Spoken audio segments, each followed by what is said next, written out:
Hi, this is Ray at Drop of Golden Tarot. And while doing, I don't know if it was doing Tarot Vlogmas or maybe a VR, I showed off the Prisma Visions Tarot. And I had somebody message me and request that I actually review Prisma Visions. So this one is, I'm still breaking this deck in. This is the 5th edition with the matte cardstock. I had a prior edition that I used before I got this one. So this one is, oh, I've still made a mess of it, but it's not nearly as broken in as far as shuffling goes. I could go into the other room and pull the other edition. My daughter has it in her room, my older one. But the gilding is held up pretty well. So as far as like reviews on cardstock, you see, it shuffles fairly well. The thing that's making it stiff is this gilding. I can't remember if the glossy one was this stiff to begin with. I believe the gilding is the same, but it makes sense that it still might react differently on different types of cardstock. But the other one shuffles just a little bit better, and it just could be because I've used it so much. So the basics, of course, you probably already know these.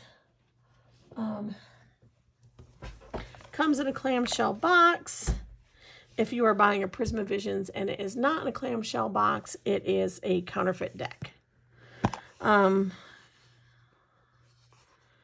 in the clamshell box. The tiny elephant card is in here because I did get all the happy squirrel cards from all the different decks, and they have a little bit of foiling on them, and those are the ones that I put into this deck, so I didn't want to have 2 tiny elephant cards.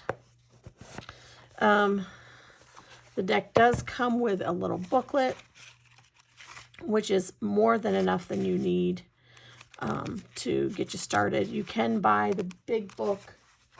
Oh, I think I have it on my shelf up here, but really this little book gives you a meaning and then information about the card and why it's drawn the way it is. So that's really, I love it when creators do that, and James R. Eads has done that. So the person who messaged me is like, yeah, there's the panoramics, we've all seen them, but your cards don't come out that way, so it feels like a gimmick to me. And I get what you're saying there. I would say that if you don't know tarot, that putting out that panoramic and seeing the whole story and how the story progresses would help you learn it. If you are not new to tarot, then you don't need that, except for the artist's interpretation is plain to see when you use the panoramic, just to study the deck. But the panoramic is not why I bought it. I don't know if I knew that there was a panoramic when you put the suits out when I did buy it. It was kind of, I think, just a pleasant plus when I found that out. So I think probably the best way that I can think to review it is to draw some cards and just kind of talk through how I feel about that as I do it. So let's do that. 2 of Chalices, the Tower. I love this Tower. And oh, a winged boar. Okay, so this is a happy squirrel card. It was not in the edition of the other deck that I had. I don't know the meaning of it offhand. I could guess, and maybe we'll just do it intuitively that way. So let me pull at least, I'm going to kind of put that to the side. Pull at least one more card so I get something I'm going to know. Okay. So, how's the light? Is the light okay? I think I can get us. Is that better?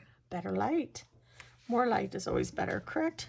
Especially if you got matte cardstock. Okay. So let me see if I can zoom in without giving you too much shake on these cards. So these cards really, I mean, 2 of Chalices. We have 2 people here in the water. So we have all the water of the cups card. We have the actual little cups. We have the 2 people. That's very common in a 2 of Cups card. They certainly look like they're skinny dipping and engaging in consensual celebrations. I mean, 2 of Cups is not always a romantic card for me. There is an element of romance in that card, and you definitely can see it here. But even our trees here have grown up and they've intertwined. And we have 2 different color winds that are coming together. And in the middle of the trees, the colors are blending. And the people are smiling. You can see the happiness in this card. You can see how things are just like meshing and coming together. And it's got all the water and all the flow, so you can feel the emotions of that. So for me, that makes it easy to read and interpret the 2 of Cups. The Tower. I like this Tower. I need to get a drink. Excuse me, sorry about that. If you look at this Tower, you've got this grand old house up on a hill, and all the lights are on. So, you know, you have this feeling of like wealth and safety and prosperity and light and happiness and warmth just from looking at that. But if you look here, there's a river underneath, and it's cutting this hill. And the people in the house have no clue. But this hill is being undercut, and we're going to get like a mudslide downfall, and everything's just going to, and they're going to lose the whole lot. They're going to lose everything. There's not going to be a way. They'll be lucky to get out of the house once it starts to slide with their lives. You know, they'll be in a good position if they weren't home when this gets taken by the sea or the river or whatever type of water you want this to be. So that, for me, really portrays the Tower card. That idea of something's coming and you don't see it coming, and you won't see it coming until bam, it hits you. And it's going to be catastrophic. It's going to change everything. Now, I mean, we do have the part of the Tower card that says in the long run, that's going to be a temporary thing. But while you're in it, man, it's going to hurt. And I think this portrays it really well. 4 of Pentacles. Again, we have very Rider-Waite-Smith-ish traditional, like hugging my pentacles, and I've got my feet on them. And if I lift my feet, you know, or move away, I'm going to lose them. But I think it's interesting that he's sitting on the garden wall, and within the garden is this tree that is just full of fruit. And here, let me back that up so you can see it. It's just full of fruit. And there's so much abundance here, but he can't reach for this abundance because he is so wrapped up into not losing what he has and not stepping away from it and not taking any chances that he can't climb the tree to get more. And I really think that that portrays the 4 of Pentacles so super well. Just so well. The winged boar. Well, let's see what we see about the winged boar. Let's see. And see, you always talking about they like the extra cards come with a holographic. So, when pigs fly, boy, we get, that's a saying, right? When pigs fly, meaning it's not likely to happen. But here, the pig is flying. He is flying over water. He's flying up into the air. He has his tusks right out. He's ready for what's going to happen. This pig is going to get what he wants and catch his dreams. And that's what I'm getting out of the card for me, is the winged boar is basically those things that you were told were not possible are possible. Like you might have to work for them, but they're going to be possible. So I say that, and I'm really interested now to grab the book and see what the book has to say. Do I have the book right here? It's going to be across the room or something. It's probably over on my other bookshelf. I don't have the book right here. Let me flip over a couple more cards so you can look at them. And we can chat about them. And I'm going to grab that book and see if what I got out of the winged boar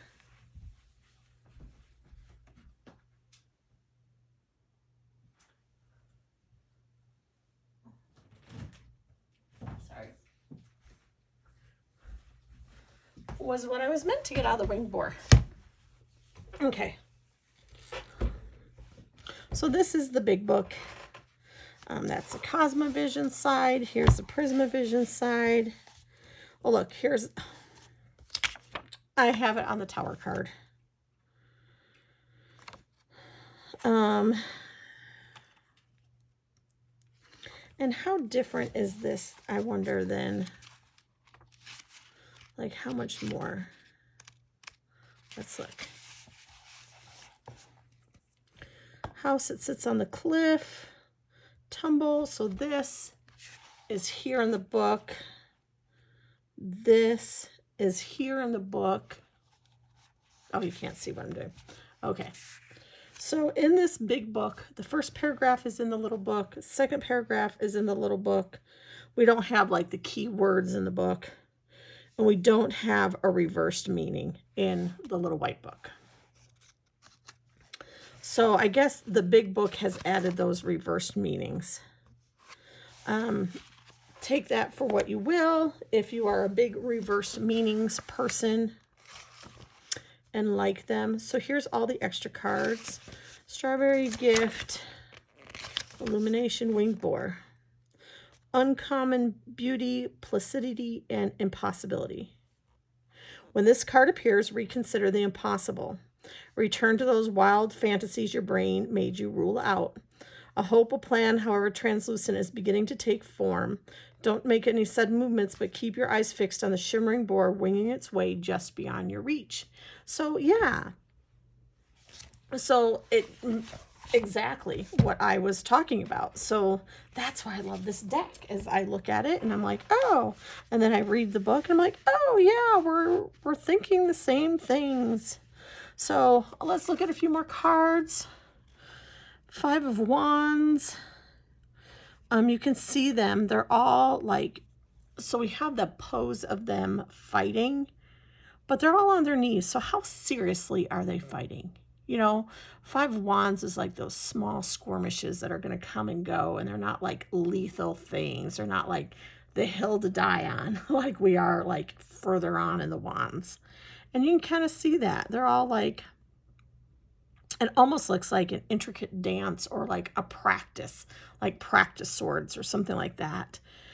So yeah, you get that 5 of Wands feelings where they're like in competition and they're like trying to one up each other, but you don't get any kind of like necessarily malice. And look at this Ace of Chalices. So this deck, the cups are chalices, wands are wands, swords are swords, and pentacles are pentacles. So it's only the cups are chalices. So look at this Ace of Chalices. And I mean, we know water is emotion. We see that it's just overflowing everywhere. I like this because there's no necessarily direction or control to it. It's not really doing anything yet. It's just there, an abundance of possibilities. So Ace of Chalices. Four of Wands. And we still do have kind of that traditional Rider-Waite.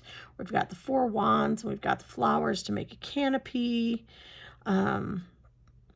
We've got like this feeling of like blooming. We've got the flowers blooming, and they're right at the edge of the water.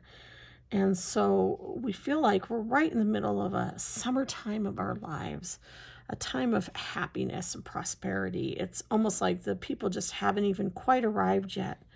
But we've got some little tendrils going down here to this little flower here. And you just get this feeling of growth and the fact that they've come together to protect and to raise these flowers. So, I mean, that is very much a Four of Wands type of feeling for me. And Nine of Swords. Oh, don't you love that? That Nine of Swords feeling, that feeling of impending doom. Like nothing bad is happening yet, except for he is scared shitless. And wouldn't you be too? Like, and that is totally the Nine of Swords. Like, you're not being harmed, but like you feel like this imminent threat is upon you, and like you feel stuck, and you feel mesmerized by this pain or this doom or this threat. Like you can't move, it's paralyzing you. And that totally gives that feeling of that card. So, I mean, I really could walk through the entire deck and be like, and look at this, and look at that, and look at this. I mean, look at this. Oh, look at the Ten of Pentacles. I mean, it's just the happiness of the sun and the warmth of the sun, and you've got the grapes growing in abundance, and the flowers are huge, and the family is just together and enjoying each other and paying attention to each other. Just, oh, so the door of possibilities of Pentacles, like the door's like cracked open and it's ready to be gone into. And oh, I'm getting lots of Pentacles. Let's do a Knight of Chalices here. So we still have like, he is riding the wave, and how very much like a knight to be in action and to be like exuberant. You can see like the fish coming out of the cups. Like you always see that fish in the cup on the page. Well, now here the fish is like being freed to go forth and venture forth, and he's feeling all of his feelings, and it's a rush. But you also have to remember, with a knight, I mean, that spray of water could cut at any moment, and he'd be whoosh, down and in the water. And so, yeah, the Knight of Cups is all emotional and moody and brooding and like poetry, and makes you feel good, but he could change his mind tomorrow. So, I mean, that tells me that story. The Devil. Now this card, it's a little harder to see, so I'm going to try to get close. Can you see? Oh, I didn't mean to move it. Got a hold of the cord. I'm trying to charge my phone too. Can you see the snake in the path? He's hard to see, and he's meant to be hard to see, because that was what this is about. You've got this path in the woods, and you're traveling down it, but do you always see the snake in the grass? Are you traveling a path that's got pitfalls? Are you traveling a path that's gonna lead to pain, temptation, all of those things that we think about when we think about the Devil card? Are you going to be able to skirt around it? I mean, he is straight in the middle of the path. Are you going to be able to get through? Do you want to choose a different path? That sort of thing. Here's another, a couple more squirrel cards. Here's that Queen of Chalices. She is, I love this.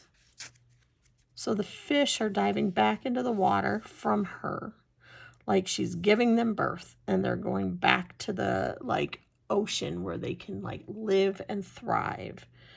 And she kind of looks a little pregnant there, but she just looks bountiful, and like she's riding this wave of emotion, but this is not what's holding her up. She has got a solid base underneath her that is going to see. So if this wave of water cuts away, it's not going to affect her stance. She's not going to fall. She's going to lower herself down to the ground, or maybe not. Maybe she'll shift around into another position because she is in control of her feelings and her emotions. And she knows how to make them create things for her that she needs. Wheel of Fortune cards are just funky. All of them are funky. You know, you've got your wheel, you've got your different like animals around there. What comes up must go down. What's good will be bad. What's bad will be good. We kind of see that with like, we've got a peacock and we've got snakes, and yeah, they're just swirling around with each other. Did I pick up the pentacles again? I must have. Let's see. We've got more wands, 8 of wands. You can see that there's like ropes around here, tendrils. In the wand suit, you'll see the tendrils start to encapsulate or grab onto somebody.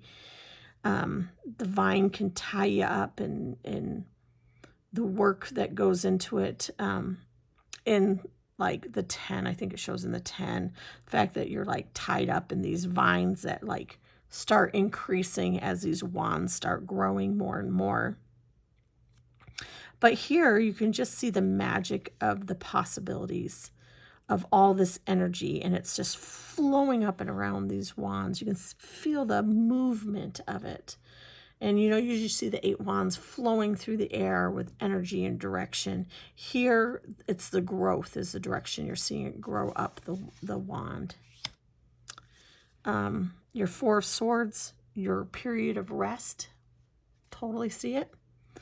He's got swords down by him. He's kneeling. His sword is in the snow. He is taking a rest, a break, a breather. He needs to catch his breath before he like gets back in the game. The Page of Wands.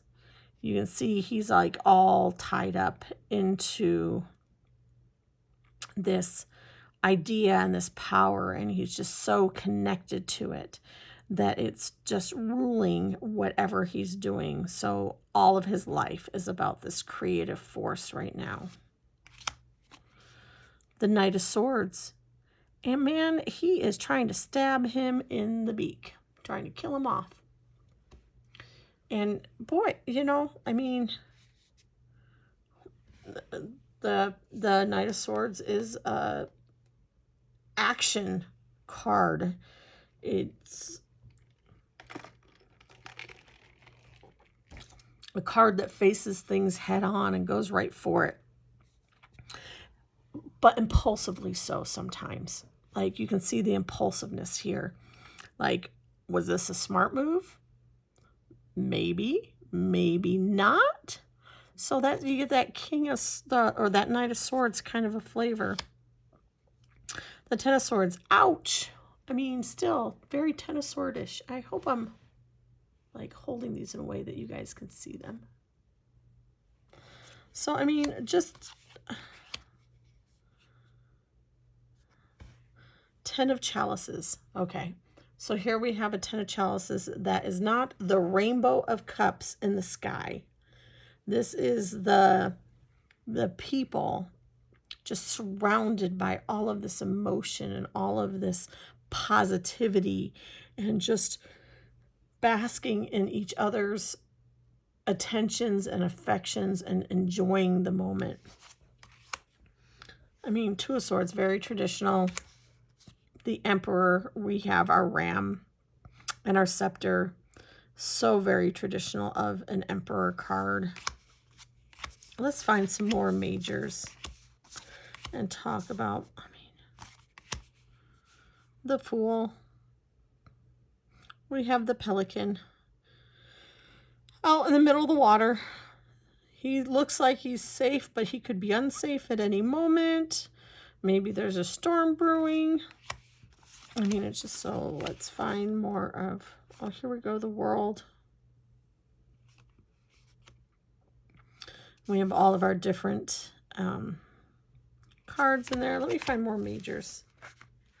Let's talk about some more majors. The Strength. There's a person walking through, and those lions are dandelions. I mean, they have so much power over the lion. They're not holding its jaw open. They're just walking through without a care. I love that King of Pentacles. More majors, more majors. So all the majors in this deck do have a border, so they should be fairly easy to find. Here we go. The Moon. Boom. I don't know why I said boom. Like I was looking for it, like it was majorly important. But the Moon is an important card to a lot of people. So, I mean, we don't have the lobster climbing out of the water, but we do have the wolves. We do have the moon. You do have the shadowy type feel to this. So there is some like intrigue and mystery and like what's in the boat and where is it going and who is in it and what direction is it taking you and do you know where you're going and is your path clear? The Sun, just a kaleidoscope of all the different colors together in a celebration of life. The Lovers doing a dance.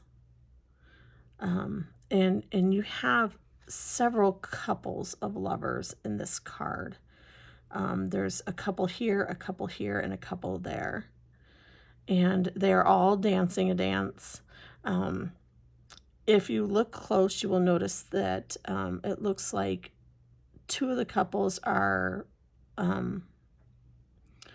like suit and dress, and then this couple is two suits. So take that for whatever you want to take that for as far as inclusivity. But to me, it just shows the dance. And they have a choice of partners, and they've chosen what they wanted to choose. And they've chosen to work together. And that's what the Lovers means to me. The High Priestess. And we have our Moon. And we have the pomegranate. And she's dropped some of that pomegranate on the ground. And she's walking through the water. So you have that feeling of secretive intuition, that idea of new knowledge and new life, and yeah, my badass Queen of Swords. Here we have the Empress. And she isn't a pregnant empress, which I actually enjoy, her not being pregnant. But she's clothed in leaves, and she's being sustained by the power of the earth. The leaves and the wind and everything are surrounding her. There's stars around her head. So, like, she is in touch with all the elements of her world, and she has control over all the elements of her world. And just like the nature look of the leaves of her dress, just show the nurturing. Like, the world would not be being this good to her if she wasn't being that good to it. So, yeah. Look at this hangman with the piranha. Gonna go nibble at his feet as he's just floating in the water. That idea of being suspended and just giving yourself over to the moment and not fighting the waves, but letting yourself be suspended in the waves, even though danger's lurking. things need to happen and things need to be done, sometimes you just need to take a minute and take a breath and relax your mind and relax your body and decide what your next step is going to be before you just do it. So yeah, this has been my review. I love the Chariot.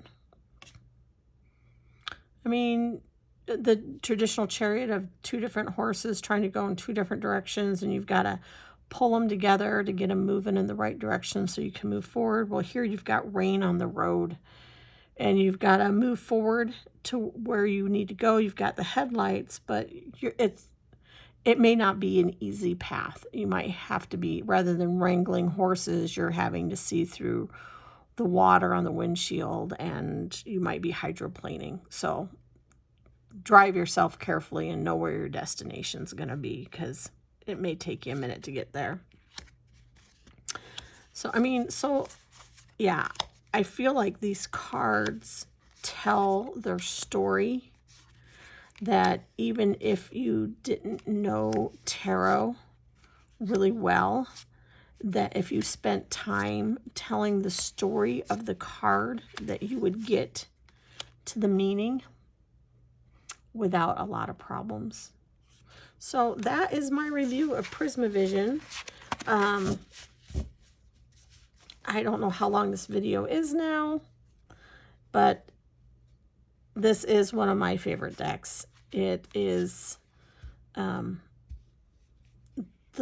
deck that this summer I started reading for other people with, and it gave me that confidence back that I can read for other people, and I can put the story together, and I can get answers that people need that will help them in their lives.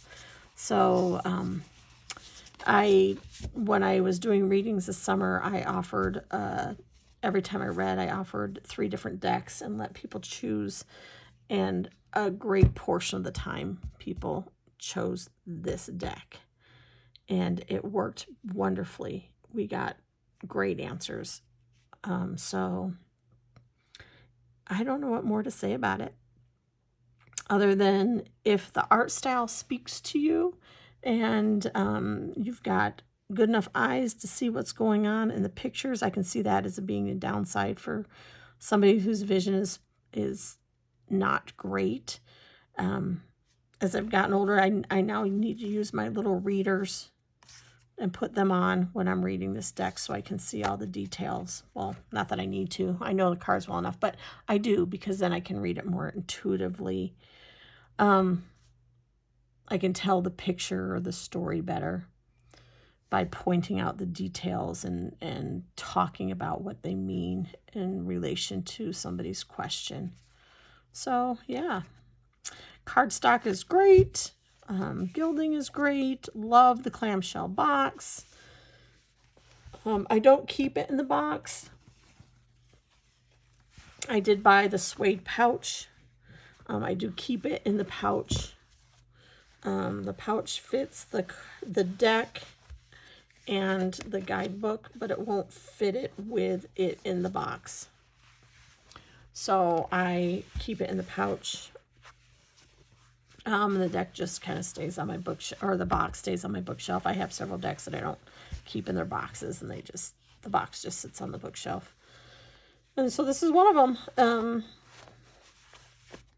Yeah, the customer service is great. When I bought this deck originally, so I've used this pouch for the old deck too. My daughter got the old deck, but she didn't get my pouch. I kept the pouch. When I originally bought this deck, I bought the pouch with it. When I got it, there's some art cards and a sticker, and the pouch wasn't in the package. And this is before I was filming unboxings or anything, so I sent an email to the website, the customer service on James R. Eads' website, and let them know that I didn't get the pouch. And they were just great about it. They're like, oh, well, we're sorry. We'll send it right out. And they did. They sent out the pouch by itself. I didn't get charged extra shipping. It came super fast. There was no having to like prove it. It was a wonderful experience. So yeah. I bought other things from them. I've bought puzzles, and I did the Kickstarter campaign for Cosmovisions, so I have that deck, which is where I got the newer one with the matte finish. I have his geomancy coins. Every interaction I've had with the creator, his employees or website, have all been super positive and super great. And I think some of that energy has bleeded into how much I love the deck, but I already, it's the art style. I love this art style. I love this impressionistic art style. So for anybody who was looking at Prisma Visions and wondering about it, I hope that this review is helpful. If you have other specific questions, please let me know. You can leave it in the comments below, and I will answer it the best I can. This has been Ray at Drop of Golden Tarot, and yeah, stay safe, stay healthy, and I hope that you have a happy week. Bye-bye.